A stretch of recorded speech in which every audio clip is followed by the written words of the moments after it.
Hello and welcome to the Raw Fork podcast. I'm your host, Dr. Marina Buksov, and I'm a functional medicine pharmacist in New York, as well as an integrative health coach and clinical herbalist.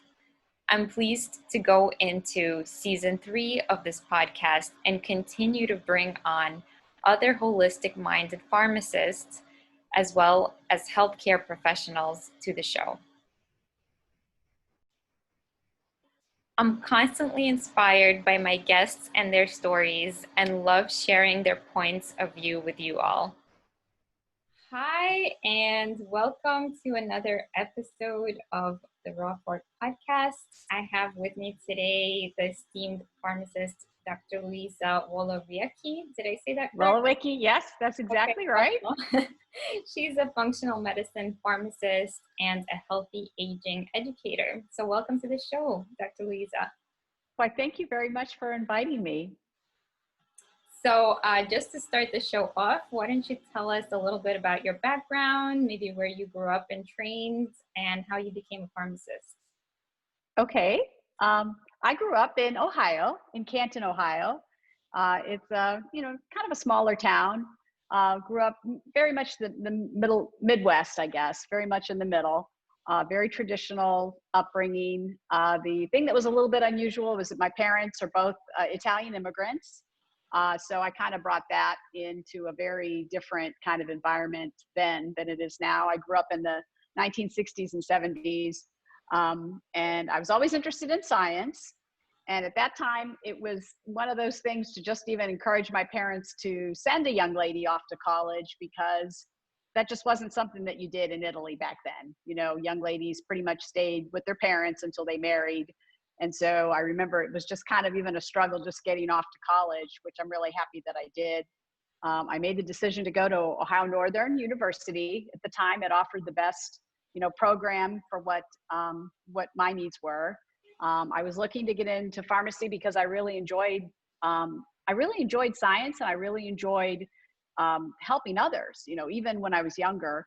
And I thought that I would like it, and I did. And it was challenging, of course, like it is for all of us. And right after I got out of pharmacy school, I went to work as a hospital pharmacist, I guess, and ended up here in Phoenix, which we live here now. But it's kind of been kind of a funny journey. But anyway, so I enjoyed being in as a hospitalist and working in that environment, acute care. But then somewhere down the road, I kind of, got interested in, more of direct patient care, I guess. And it's kind of evolved over time. It was one of those things where, sometimes you go into an area thinking that you're going to be your life forever. And then things just kind of change and impact you in a different way. And it kind of, changed my path over to where I decided to go back to school. I got my PharmD. I did more direct patient care, and I enjoyed that a lot. And I recognized that even in a very small, semi-rural setting in Ohio, which is where we were at the time, I really enjoyed taking care of patients directly. I love the fact that they came into the pharmacy there and said, "Hey, can you help me?" Or "Look at how expensive this is, what can you do?" Or "What do you think about this?" Or "Hey, I've got this going on." And I love that. So, and now I've kind of gotten to where I've gotten away from retail, altogether. I'm very happy with kind of pivoting into more of a functional medicine approach, because I feel like we're looking at root causes of what's causing illness and ailments and disease and chronic, management, which, because, I'm in my 50s, I'm seeing more and more of that with my peers. And it just brings all that forefront to where healthy aging is it's so critical and so important to how you live your life when you're in your 70s and your 80s, So I'm kind of just pursuing that aspect of it now, where, just because you have certain things that your parents had as they age, that doesn't mean you have to develop them, And so, my goal is to kind of help others kind of to go down a more healthy sort of path as they enter the next phase kind of their life, where, their kids are grown, and, maybe they're just in a different part of their life where they have to really think about their health and being able to live it to the fullest, I guess, is kind of where we are. Yeah, absolutely. Thank you. That is such a hot topic right now and a growing area of interest because we have Yeah, more and more medical advancements and living advancements that now people are able to survive and live up until like, very longevity, high ages, but we do want to support the quality of life that they have at every age, and every correct. phase of life can be beautiful. You don't have to strive not to age at all, but you can strive to age Right. gracefully and beautifully and Correct. support your body and all the functions that it has and all the ways that it balances itself out through every age, and you can just kind of like create a harmony with that instead of a war with yourself about that. Correct. That's exactly right. That's exactly right. Because it is, instead of fighting it, you need to just develop and get the habits where you're aging well and you're able to enjoy your life,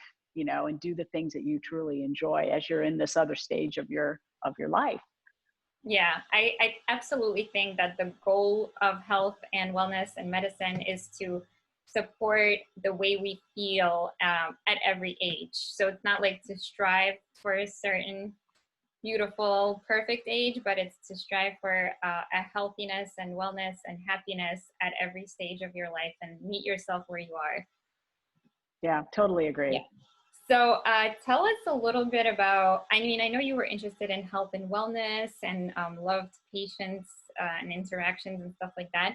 But what exactly was your experience in pharmacy school like? What did you like about it? Maybe what you didn't like about it? And how did those interests change and evolve over time to bring you to this anti-aging and functional medicine approach? Um, it's funny. I went to school a long time ago, so the programs are the same, but they're different. Very very traditionally trained. I remember, the importance when we had medicinal chemistry and pharmacology, of course. It really impacted me that you could look at a structure and kind of understand how it works. Like that just blew my mind away. I remember, and I remember we were trained so much so at the time to, if you have a condition, this is how you treat it, Yeah. and that was that. I mean, it was just like it existed in its own little bubble almost. You have hypertension, this is what you do. If you have this, this is what you do. And you know over time, like, and that's fine and good, all right. And then you fast forward and you see how many medications have come out now, that I feel it is kind of just a band-aid for things that maybe, like, I feel really good about the fact that I knew early on that I didn't want to take most of the medications that I studied, you know, like I knew that. And so I made a really good effort to take care of myself, and to really to do the pathways where, not drink too much, eat really healthy, even when people didn't know what that meant, Yeah. back in the 80s and 90s. So much of that's really changed even now. But I'm really thankful that I had that path, and that I paid attention to things, and was good about exercise and all those things, even when it wasn't as important as it is now, So the things in pharmacy school, it was very traditional. It was more of you're treating an ailment. I enjoyed, when I went back and got my PharmD, like almost, 15 years after I graduated, because when I graduated the first time, the bachelor's was all that was required. And a few people went off and got their PharmD, but not many. Many people, opted to work right out of college. But when I went back and got my PharmD, I remember I really enjoyed, I felt like it solidified all these things that we talked more about, different conditions and different disease states. And really, we started to look even then more holistically at the person, of what the best way was to approach this. And the intent, I think, as pharmacists, is we need to kind of have a place at the table where we're encouraging, a totally holistic look at somebody's life, rather than just looking at pieces of the puzzle, looking at the whole entire puzzle, So, and I felt that pharmacy school kind of gave me the start to that. And then my PharmD definitely, solidified that when I went through that, and I went through the additional clinical coursework, for that. I felt that really kind of put me in the position that I am in now, that of, constantly learning and changing, which I think is huge. Yeah. So, but, because you have to have that mindset that, the things, and it's hard for people to change. I mean, it just is, I mean, it's just hard to change. And you have to really be, I think as pharmacists today, we have to be so like forward thinking that even though things are the way that they are, that things are going to change, and that we're going to have to keep adding, to what our knowledge is so that we can better serve others, down the road, I guess. Yeah, I totally agree and can relate. I think what's interesting about what you said is that they gave you a problem and then they gave you a solution when they trained you and educated you. So it was like a really nice, neat little box, that tied Yeah. up with a bow. And, you have problem A, you fix it with medication Z. And it's really a nice concept, but unfortunately in real life, we know that doesn't really work because that medication has side effects and it has interactions with other things. And you're taking an exogenous chemical with other ingredients that are supposedly inert, but have other effects. And you're still burdening your detoxification organs by having to process all of that, your liver and kidneys.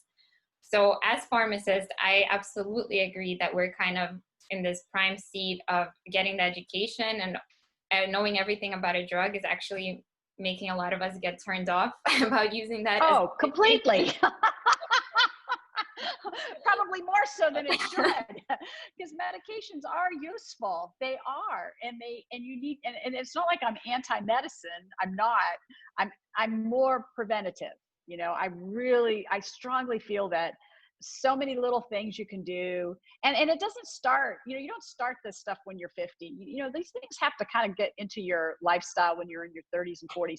Can you kind of change things in your 50s and 60s? You can. It's just harder. I mean, there might be more weight to lose or more changes to make in your lifestyle that, you may not have been, able to do. But I mean, I find that just, I don't know. I think it's just very interesting. And the thing with pharmacy school too, that I kind of wish, I don't know if that's how much that's changed, but like, I remember we didn't really talk much about herbals, like the botanicals and stuff. There was a botany course, a pharmacognosy course but that was kind of phased out by the time I came through. And then I don't really know if they ever, put that back up again, you know what I mean? And Yeah. are offering that anymore.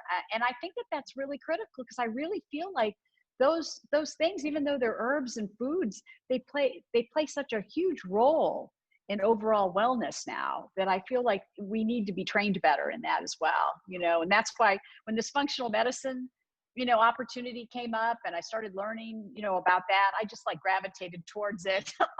Like it was just really easy to get really engaged in it, because I was already interested in a lot of preventative measures anyway, so Yeah. it made it kind of easy to go that route.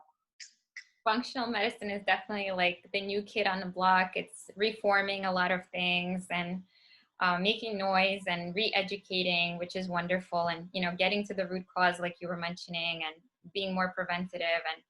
And they also include a lot of testing to actually figure out exactly the mechanism of the problem so that they can Yes, tailor and absolutely. individualize and personalize the medicine.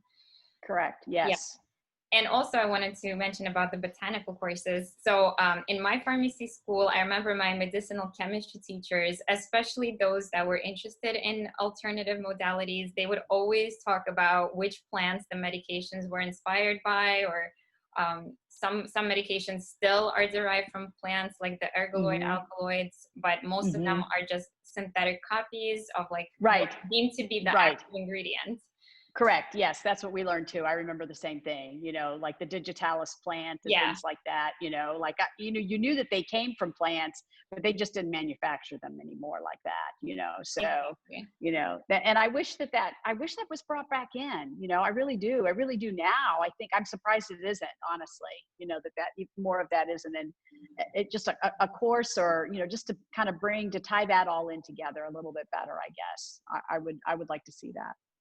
Yeah, and in my school, we also had electives. So I remember one of my electives, I had to do a project. So I was kind of advocating of having these kind of educational opportunities at schools, because as pharmacists, even if we don't ourselves like believe in the power of herbs, our patients will still be asking us questions. So we have to be equipped to answer them and to have those Intelligently. up-to-date, like Yeah. researched and evidence-based Yes. answers for them. So if we completely ignore that it's out there and people are using it and asking about it, we're doing our profession a disservice, you know. And I think it Completely. absolutely we should be learning about it during our school tenure, because otherwise we're going to also spend time and years and money like investing in educational programs that Hmm. maybe aren't as you know, verified and reputable as our pharmacy schools. So why not teach us something that, you know,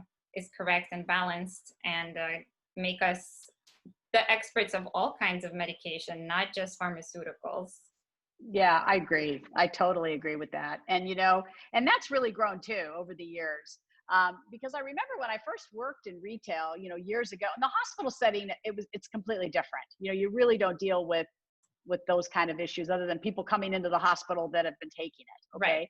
But when you started to work in retail and you started to see, especially when, those things are not really regulated the same way medications are. Okay. Hmm. So people would come in and they'd say, what do you think about this? And I'd be like, gosh, I don't know. Let me look. Okay. I got to look it up and check. And, I felt like I had to get really, really well educated. And the more time passed, the more educated I had to be, like now I'm feeling pretty good about a lot of that stuff, but I don't know that I felt that way 15 years ago. Like 15 years ago, people would come in and say, what do you think about this? And I'd be like, I don't know, are you sure you want to try this? I have to check. And the resources weren't there. That's No. the other thing too. Like now I feel like there's so many more resources available for us to be able to check and to really dive into some of these things, so that's been really helpful as well. Well, the thing is, I agree, there are definitely more resources and more experts that we can turn to for help. But certainly the general attitude is to not mess with it at all. Like, we don't know it, so just don't do it, don't Yeah. take it. Yeah. It's Yeah. I would mostly, agree. yeah, it's mostly very negative. It's Hmm. mostly very fear-based, and It's fear-based. yeah, That's why. trying to Yeah. turn us off from Yeah. using any kind of herbals because it may interfere with the therapy of And it might. pharmaceuticals. Yeah. Yeah. I mean, it can, but there's ways you can manage that too. I mean, that's how we manage everything. You know what I mean? So, and the other thing is just having that information, like making sure your patients tell you all the things that they take. Hmm. Like, I can't help you if you don't tell me everything that's going on, and all Yeah. the different things that you're taking, so I feel that that's important too. But yeah, I would agree with you. There's still kind of a negative thing about that, like it's a little bit wackadoo over here. But you know what, if somebody is sick and they're desperate and they really want off of medicine, you know what I mean, I think that if they're willing to try it, then they have to be allowed to try it. You know what I mean, like it's Yeah. your own health, Exactly. so I and think and go ahead. I was going to say, and I think the only thing we could say is that if by being prepared, we can offer that we have that knowledge that we can Yeah. actually help them, versus sending them off to somebody that doesn't know what they're doing, and stuff. And I feel like we're in a really good place to be able to say, hey, I've learned and studied about this. Let's try it, this approach, and see how this goes. And we already have.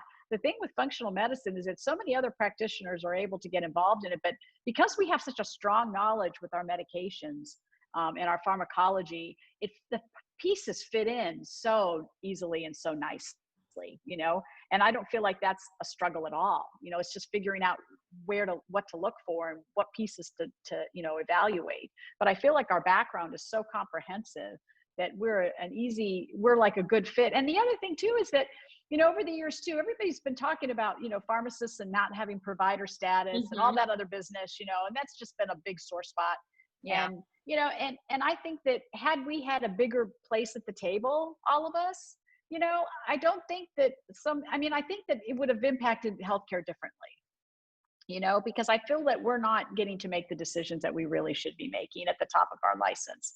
And so now here comes functional medicine where we can do that. Okay. And there's clearly a lot of people that are frustrated with the whole traditional approach. That this is a place for us, if we are interested, to help, to really have a place at it and to be able to, kind of impart what we know in a way that can really help others, I think. So but anyway, but yeah, but I would agree with you. Yeah, and I also agree about having a nice platform like functional medicine where we can impact patients with our knowledge to our fullest potential. I feel like that's the biggest frustration in life in general. If you feel like you're not maximizing your own knowledge and skills to your fullest potential, and you're not feeling like you're impacting the world or improving people's lives with what you know and what you have experience in. So I feel like having this platform will allow us to finally kind of blossom and use our skills for good, and not just for dispense this and fix the Yeah. that. Oh, Yeah. and call the Yeah. insurance about Yeah, I was going to say, in the insurance dance that we always do, right? Yeah. So yeah, I would agree. I would totally agree with that. So. Yeah. And another thing about Herbals, like you mentioned, they phased out the class where they would train you on some of that stuff. I think the reason is because before, Herbals were a part of mainstream medicine, and we had eclectic physicians, and we had a lot of plants and botanicals and even animal tissues that we would use. And then when pharma started coming onto this what do you call it? What is it? The scene. Yes. Pharma started coming up to the scene and sponsoring medical schools and pharmacy schools, and calibrating all of our approach for, first, second, and third approach to things, and making it kind of not attractive to practice any kind of whole herb and whole plant medicine because of the agenda and the propaganda that, we need an active ingredient. We don't need any of the other ingredients. Let's get like a clean source of what works and disregard anything that doesn't work, which was logical, but also it is very business driven. And it ended up with the physicians and the pharmacists only getting trained on one side of the story, which is just the chemical side, but not like the holistic health. And I completely agree. Yes. And I think I was kind of in pharmacy school, coming out of pharmacy school, coming into my career when all that was going on, actually, that you mentioned that. I think I lived through that, actually. And I totally agree. I totally agree. Because that's it seemed like they just were phasing it out, and the switch was more to a more purified active ingredient, because that was, after all, what really mattered, and it just kind of changed the whole face of how the approach was in a lot of ways, and it's very interesting I often wonder, what if that hadn't been the case? How different would it be, what we do now? How different would we be, if that hadn't occurred? It makes me kind of wonder about that. But yeah, I completely agree with you.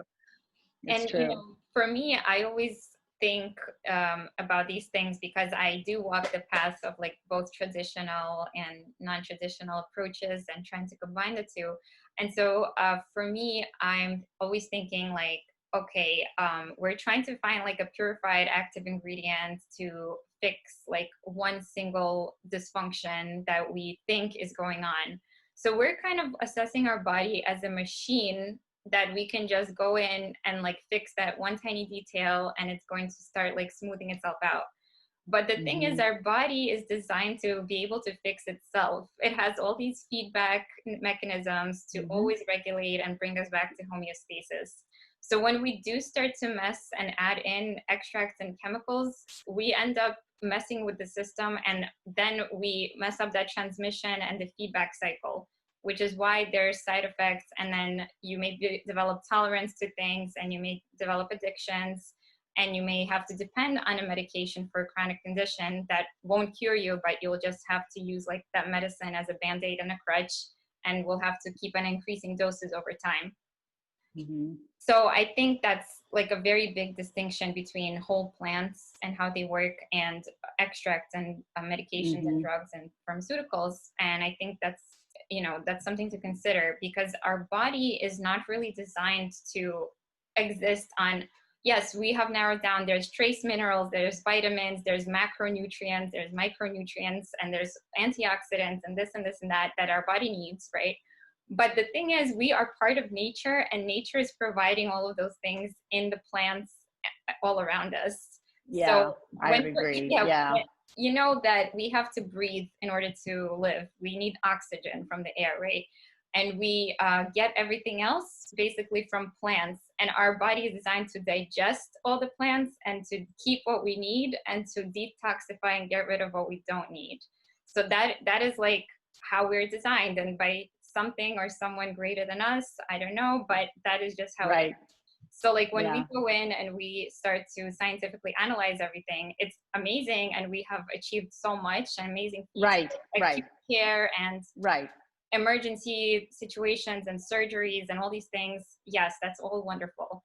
But for like 95% of the cases, we can actually use food as medicine and lifestyle changes as medicine to have much bigger impacts. Oh, huge, huge impacts. And the thing is that, you know, with so many of these medications, like I don't think sometimes that people that maybe the prescribers and even the pharmacists that don't look beyond that, like you're changing, like you said, you're changing the homeostasis of how things are, you know, and sometimes the side effect of the medication is worse than the illness or whatever it is you're trying to treat. Okay.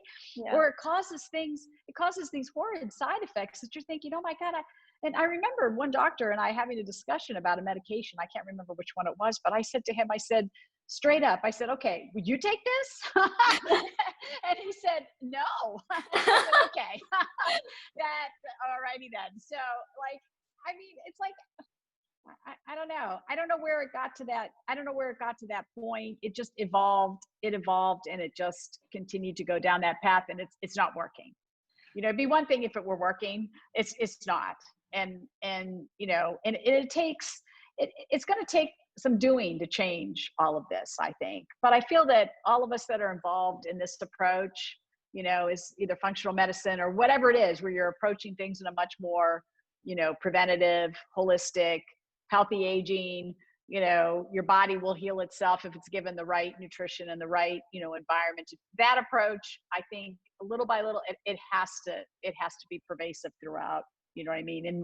And that's the only way we're going to change everything, you know, or change anything at all, is by doing that and taking that approach, you know. So, but yeah, it's always interesting when you talk to prescribers. I think whenever I've gotten good, you know, notice, you know what I mean? When I've gotten good at talking with them and stuff, and I say things like that, like, would you take this? Or what do you think about this? And the answers they give you is kind of funny sometimes, you know, because I don't know, but anyway, so. But yeah, I completely agree. They have those answers because they were also taught, you know, this is what you do for this is the protocol, this is what insurance will pay for, you know, if you don't do this, you will be sued for malpractice or negligence. You know, so I feel like all of us are kind of stuck between a rock and a hard place. We are. You know, when someone goes in and their hemoglobin A1C, and this is what I would tell patients, you know, I'd say, if your hemoglobin A1C gets to 6 and you go in to see the doctor, he has no choice but to put you on metformin, right? I mean, he has to, you know? I said, but you don't want to get to, he has to. I mean, it's like, it would be a huge, you know, liability. It would be, you know, he has to. So you have to make it so that you don't get to that point. You know, whatever it is that you need to do, whether it's, you know, losing weight, changing your eating habits, you know, incorporating more plants, I don't care, you know, whatever it is that we would have to do to fix that, which we can, okay? Because once you get to that point, he is obligated to treat you, you know, and he's obligated to treat you in the way that he feels is best based on how he was trained, you know, and that would mean like metformin, you know? So, you know, and so saying that sometimes, you know, sometimes that works, but I think truly somebody has to want to change. They have to truly want to change and embrace a different way of thinking and behaving, you know, and knowing that you can't eat French fries and like drink all this alcohol and like be overweight and not develop diabetes. You know, it just doesn't work that way. I mean, if it does, good for you, but that just isn't the case. You know, there's a lot that has to go into it. Preventative care, there's a lot to it. You know, it's not something that just happens overnight. You know, it's a baby step every day. You know what I mean? And incorporating these changes into your lifestyle, you know, that at the end of this, you know, you look back and you think, gosh, you know, I'm over here now. You know, I was over here where I was, you know, maybe pre-diabetic. My hemoglobin A1C was close to 6. You know, I was 10 pounds overweight, whatever. And now I'm over here because I've incorporated these small steps, you know? So I think that's what I would like to kind of help people with, you know what I mean? Knowing that you don't have to blow everything up, you know, because that's too hard. You know, Yeah. nobody likes to do that, you know, so it's just better to just take these incremental steps, but you have to be consistent, you know, with that. So, but anyway. Yeah, I think it's a challenge, right? Because we didn't get here overnight. We didn't get to No. like the state of the hemoglobin changes and the, truncal obesity or whatever the case is, and the chronic conditions of inflammation and blood pressure. We didn't get here. We weren't born like this, right? Most of us were not born Yeah. like this. Some people have genetic illnesses, predispositions, Right. and childhood illnesses. Yes, that's one case and one exception. But again, for like the majority of people, we are doing it to ourselves with lifestyle and diet and choices that we're making and stresses that we're enduring. This is all compounding and giving us like that picture at the end of the day. So like you said, if you focus on preventing it, and especially if you catch it early, and you just do it in good faith, you will start to see a turnaround and a result. It's just hard to have that faith because we're in such a, how do you say it? Like, You're like, you feel like you feel like you're predestined because your dad had diabetes or whatever. So you think, okay, he had coronary artery disease, he had diabetes, I'm doomed. You know, Yeah. people say that. And it's like, well, you might be predisposed. You may have the genetic predisposition. However, that gene does not have to be expressed in the same way. Absolutely. You know, it really doesn't. Epigenetics, you know? we now know trumps any kind of genetics because it can turn on Correct. and turn off genes. Turn off. Exactly. So just with your lifestyle and diet and stress levels, you can manage your genes, believe it or not. And also, they also found out that genes don't even govern all these things. What matters more than the genetic predisposition is actually like the family you grew up in, the lifestyle that your family has passed on to you.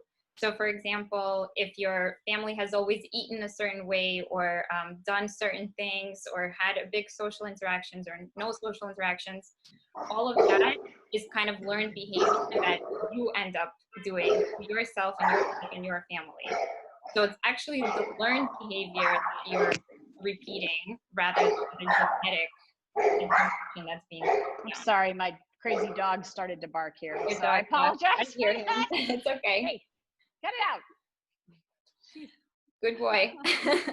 I know. There's guarding the house here.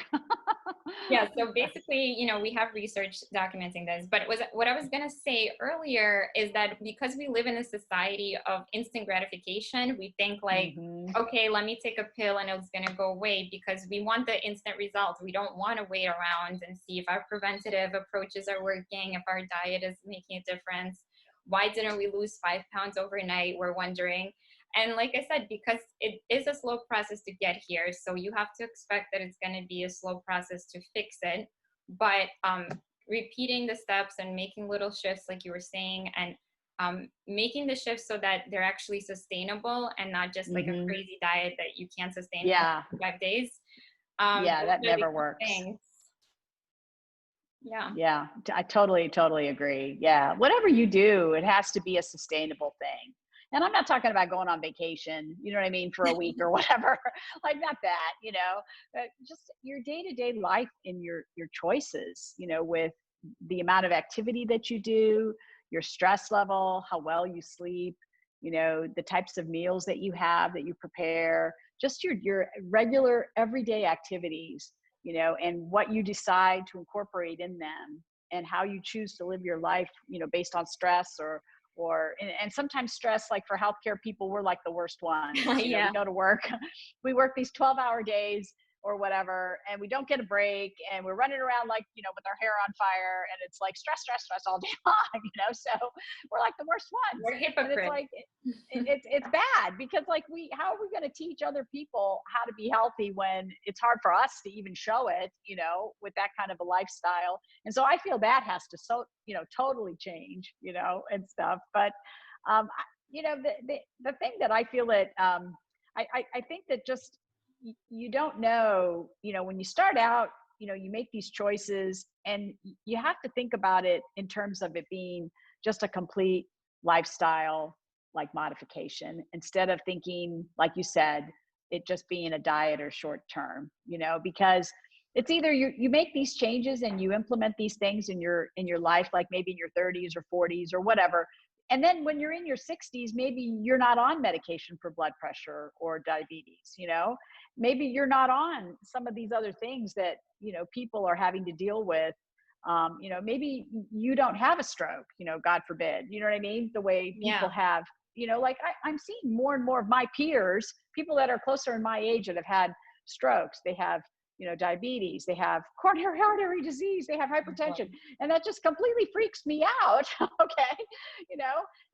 And maybe, looking at those kind of things makes me think even more about being healthier. You read, like I read, an article in the New England Journal of Medicine about, it was a review article about intermittent fasting and the importance of helping your body regulate, your blood sugar, and how it's kind of preliminary, but it's showing really robust, studies and robust findings as far as managing, cortisol and blood pressure and all these chronic conditions. And I'm looking at that and I'm thinking, gosh, if that isn't motivating enough to at least try something like this, knowing that it's backed up now by research, okay, I don't know what is, like when I read that helps motivate me to think, okay, I need to maybe implement some of these things into my life, and look at some of these changes, even though I feel like I'm pretty healthy all the way around anyway. But just, whenever I read and hear about any of these kinds of things, that it makes me kind of stop and think, because I know that it's a long journey. You know what I mean? Being healthy isn't a one day turnaround, immediate gratification thing fix. It just isn't. It's a journey. It really is. It's a life's journey, so, and you just have to make up your mind that you're just going to try to stay on that path the best that you can, and I feel that that's the best way, or the main way, to have, like, to be able to do the things that you enjoy doing when you're younger. As you get older, that's the best path to get there, in my opinion, I guess. So until somebody proves me otherwise, so. Yeah, I think that's exactly right. I think the goals of our therapy need to be crystal clear, because we need to be motivated by these goals.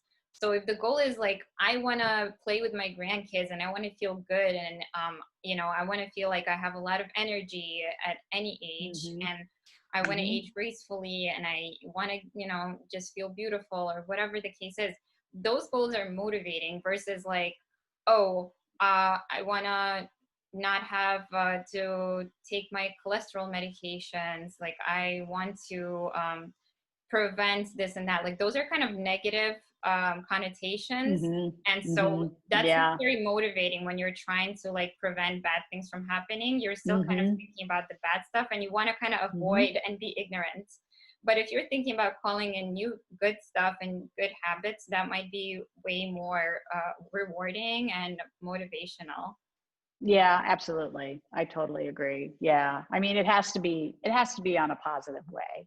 You know what I mean? It has to be preventing bad things from happening, but preventative health so that you can enjoy your life, versus maybe taking the medications, although that is a great benefit, as a result of that, not having to take certain meds, not having to deal with certain chronic conditions that people that haven't maintained preventative health, they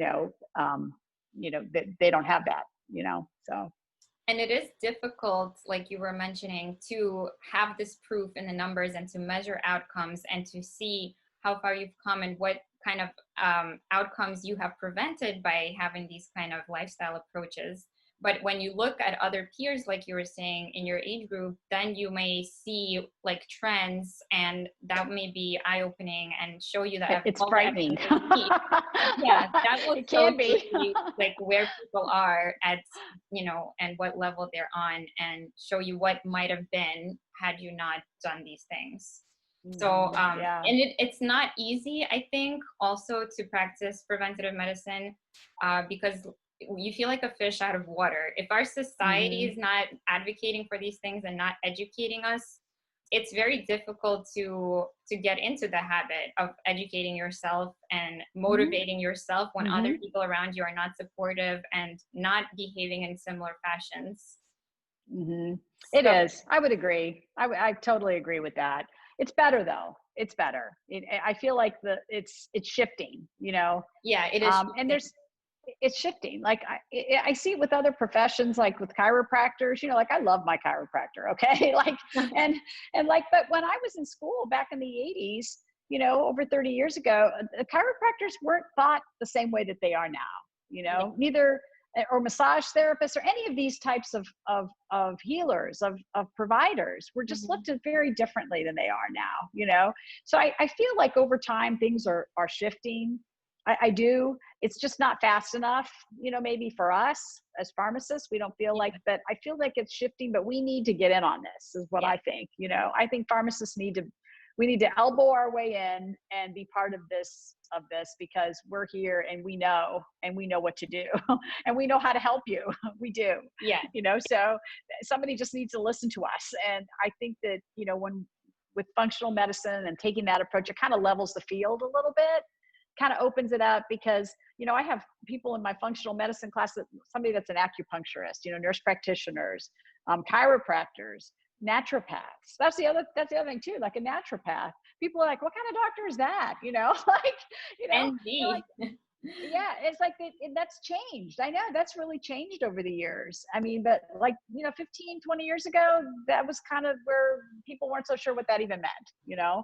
And that's also changing, thankfully, you know, and I appreciate all these other professions and I feel like they have a place and I feel that we do as well, I guess, with this. And I think what you mentioned before, I think as healthcare practitioners, we should all be paving the way and being the leaders and the examples for people to look up to and mimic what we're doing so that we're not preaching to the choir. We're actually leading by example. Living it. Yeah, absolutely. And making people not feel like a fish out of water, making people think that this is what you do and this is how you maintain health. And so, like, you know, when the doctor answered, I wouldn't take this medication, this is what we should be doing. We should be teaching them, like, what would we do and showing that through what we actually do. Right. Exactly. That's exactly right. You know, so, but yeah, it's just, I don't know. It's just funny. I look back at my career. I was joking with somebody, you know, I look back at my career and it's like all the crazy things that happen, you know, as pharmacists that I've seen over the years, you know, and it's like, I could write probably a couple of books, you know, about it and stuff. It'd be pretty entertaining, you know, because you think, gosh, anyway, but yeah, I'm happy though. I'm happy for where it's going. I really am. And I have to say that, you know, by pivoting this direction, I'm probably much more at peace with my profession and myself than I was before, I think. Yeah. You know, when I worked in in the retail setting where all I'm worried about is automatic refills and, you know, 90-day supplies because of star reviews and things like that. And that's what my employer's telling me I had to worry about, you know, that's just how it was. And you're trying to meet those metrics and, you know, you're really, really stressed out because, and I'm thinking, I'm not even helping anybody. All I'm worried about is if their medicines are synced up correctly and I got the doctor's order to continue the 90 days, you know? So now I feel like I'm kind of at peace with the direction I want to go and, you know, the types of people that I'd like to help, that if they're willing to work with me, you know, I could help them. And I feel like I'm just in the right place right now, you know, and that's just taken time. That's just evolved because it just wasn't like that, you know, when we got started. So anyway. Yeah, well, I totally resonate. And Dr. Louisa, we just have a couple more minutes if you would be up for some rapid fire questions. Oh, rapid fire. Okay. I'll do my best. Great. First question, what's your number one piece of advice for somebody to improve their quality of life right now? Right now? I guess my thing would be to make sure that you drink enough water and you get enough sleep. I think those are the two things that I think are must-dos every single day, no matter what. I think everybody will agree with that. That's not controversial. Yeah, no, not at all. No, just plain and easy. Okay, number two, what is your favorite pastime or hobby? Well, I'm an avid tennis player. So I have to say, if I can play as much tennis as I can, I'm happy. So I enjoy doing that a lot. And your favorite beverage to drink? You know, I go back and forth between water and coffee. I love coffee. I've drank coffee for a long time. I'm Italian, so I have this whole coffee thing going on, but has to be the right kind of coffee, non-acidic and all that other business. But kind of between those two, I guess, would be my favorite beverage. Okay, well, that is a very popular and good choice. So lastly, I want to ask how listeners can get in touch with you, learn more about your work, and any kind of services that you are working on or providing right now. Okay, well, I'm on Instagram, uh, Dr. Louisa PharmD. I also have a website, drlouisaimpactyourlife.com, where you can book an appointment with me, and I'm good. I have, I offer an initial consult at no cost, where I can kind of evaluate if you'd like to work with me or not. So those are probably two of the, the best ways. You can follow me on LinkedIn if you'd like, as well. Those are pretty much the three platforms that I'm on currently. Awesome. Well, thank you so much for coming on the show and sharing amazing insight into your profession and field. And I will have all the information and contact information in the show notes. So great. It's been my pleasure. This has been great. You're doing a great job here. I've loved every minute of this. Thank you so much, and have a great evening. You too. Thank you. Take care. Bye-bye. Thanks for tuning in to another episode of the Raw Fork podcast, and I truly hope that you enjoyed it and learned something from it. If you did enjoy it, please don't hesitate to leave us a 5-star rating and a short, sweet review so that other listeners can find us across podcast platforms. To get in touch with me, you can go to rawfork.com or email me directly at marina@rawfork.com. Thank you, and I hope to see you back here next week.